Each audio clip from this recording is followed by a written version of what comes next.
you may have given up these foolish ideas, but the power of religion, the agenda of religion is more to keep you in a mindset or a framework or a way of thinking, so much so that no matter what you deal with, if you use the same technology of thinking, the same motif for thinking, the same thinking model, you will always be suffering.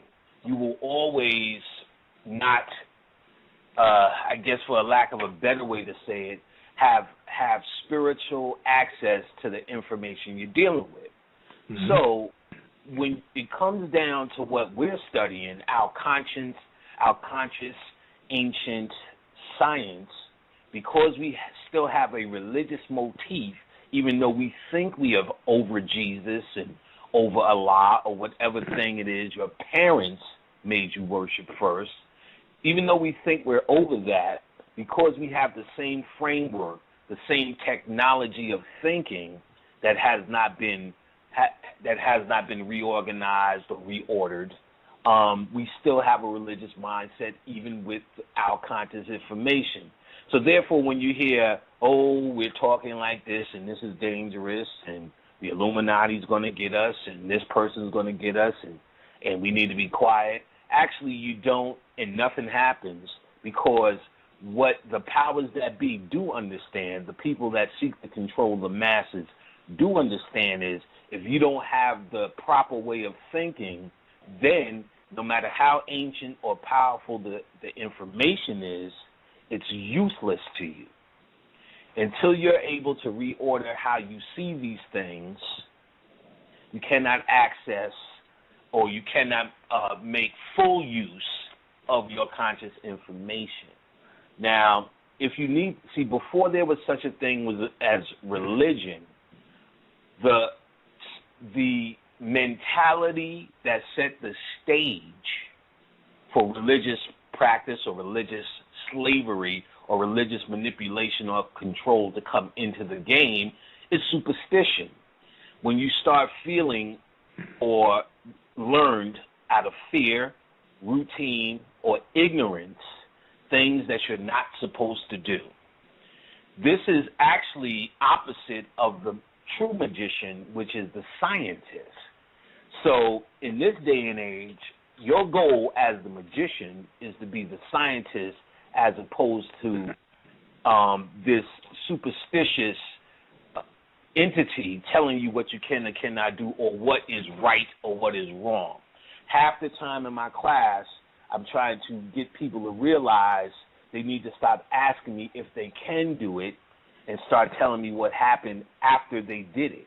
Because as a scientist, that's your goal here, to experiment. I am no more skilled than you can be or possibly anyone else based upon, but the difference between me and you is I tried all of this shit and can tell you results based upon a scientific mentality as opposed to following a rule book, which is somebody else's rule, superstition, or religion. And these things were given to you. Now, we're going to go through some of my notes so we could probe this idea now that we laid it down a little bit more. Let me find some stuff I was looking at that I wrote down for you guys. All right. The power of the mind is truly limitless, for better or for worse. Therefore, it's very easy to create conditions of poverty, misery, bad luck, illness, without being conscious that we're actually doing it. See, what we think we're doing is trying to uncover or tap into the power of the mind. But what we need to understand is you cannot divorce yourself from the power of the mind.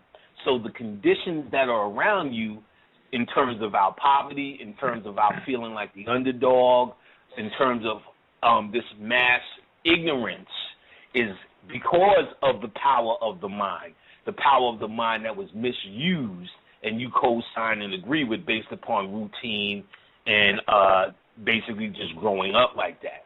So we tend to think in that if we get into this magic or this ancient thing, we start to open up the power of the mind. But what I'm trying to explain to you is that the power of the mind has never wavered. It's just now so ignorant that it's creating these terrible surroundings, this misery, this feeling of lack, this feeling of emptiness and this ignorance that we call our everyday life that we think we're sifting through when we read a couple of conscious books. If we understand that this power of this mind is constantly and always creating, all we need to do is give it what it needs to create our interpretation of what it is we feel is, our true truth or our true destiny, or however you want to say it. Now, we need to understand this forms a vicious circle because what is believed to be true comes true. So the problem goes from bad to worse. Basically, if you believe it to be true, it's going to be true. And because of our belief, it only expands.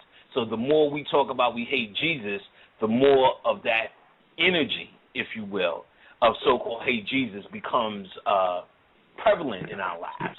We have to see, this is the key to understanding it. See, the difference, there was a time I would run around saying, oh, fuck Jesus and I hate Jesus. But then when I started to read the Gnostic stuff and understood what the Christ energy was, you go beyond it. So I didn't expand on my hate for Jesus, therefore to run into more Christians and run into more shit that we complain about by expanding it or making it go from bad to worse.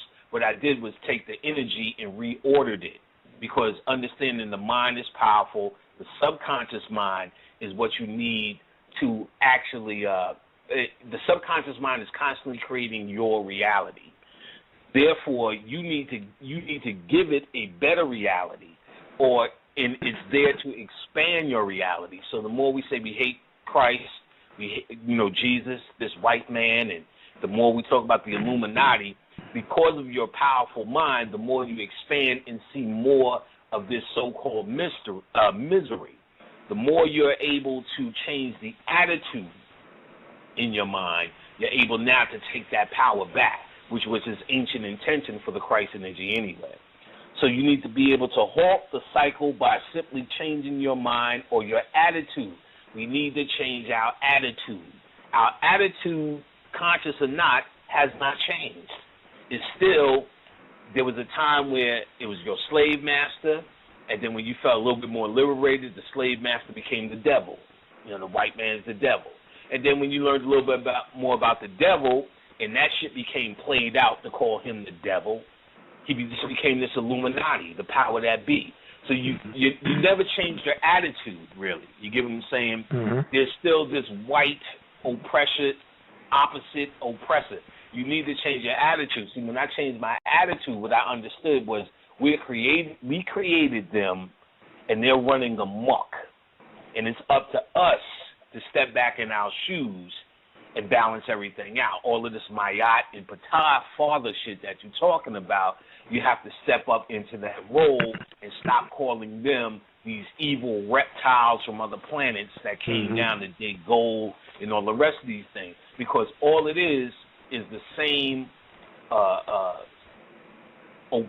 this one controlling figure that just keeps changing the name for you. You get what I'm saying? So your attitude hasn't changed, therefore the subconscious mind hasn't changed. You just change one superstition for another superstition, or or from one religion to another religion. So from Jesus to Allah, from Allah to Buddha, from Buddha to Kuan Yin, from Kuan Yin to Oshun. It's the same worship mentality, and nothing never really changes because you haven't changed the core of your thinking. And that's what you need to do as a magician or a scientist, change the core of your thinking as opposed to a religious mindset or a superstitious mindset. The Illuminati's out to get me, the masses out to get me, the devil's out to get me, the white man's out to get me, Mr. Establishment is out to get me, the CIA is out to get me, the FBI is out to get me, vaccines are out to get me, chemtrails are out to get me, and you name the shit and the shit goes on. It's someone who's always out to get your ass. That's what we need to give up. You get what I'm saying? Magicians ain't fucking with that bullshit. You get what I'm saying? Like, you don't hear me having a whole dialogue about the foot that's in our ass. You get what I'm saying? Understand it. They said in the Will Smith movie, danger is real. Fear is an illusion, not real, and it's only the idea of a future that's never got here. That's what we fear the most. But danger is real. We need an aggressive reaction to danger. And the danger is not the white man. The danger is what you believe his power to be over you. That's our danger. And as the magician, is your goal, first and foremost, primarily, to change your mind and attitude. And that's the core of changing reality, because it all starts with the mind. The mind is all, and the universe is mental. And this whole entire reality is based upon the black mind. You get what I'm saying? So what is the black mind thinking? The black mind is thinking in a religious motif or religious framework. So change your mind and you change your circumstances. Before any change can take place, it's necessary to discover the place of tranquility and then make this an habit. See, we haven't discovered this place of love or tranquility in us. We're only probing this place of fear in us. What Beyonce is doing, what Jay-Z is doing, what they're going to do to us next. They're going to put us in fucking ovens and camps and all of this stuff. We're probing this fear. You get what I'm saying? We're expanding this fear. You get what I'm saying? We're not making this. Brother Fanny. Yes, sir. Let me interject because Will Smith's new movie that's out with him and his son Jaden in it. That's what the movie is about. Right. Fear. Right. Yes, sir. Fear. Eliminating fear. Eliminating fear and becoming invisible. What he was becoming a ghost of was his ego was supposed to go. This. He was becoming invisible to this world. You've heard the statement, I'm in it, but not of it. You get what I'm saying?